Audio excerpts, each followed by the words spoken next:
আজকে রান্না হবে ফুলকপি,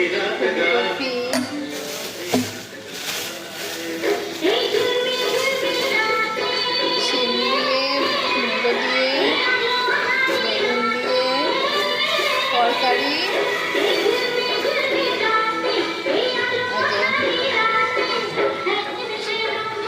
আর এই যে ফুলকপি আলু দিয়ে তরকারি।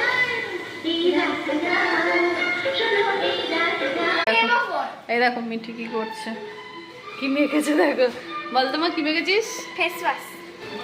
এই যে কি নিচে রাখ, আমাদের নিচে নিচে আরে খুলে দাও। আমাদের স্কিনের জন্য খুবই ভালো এটা। এটা মা আমাকে দিয়েছে এটা মাখতে। দেখো এই যেটা ফেস ওয়াশ আর শীতের ক্রিম।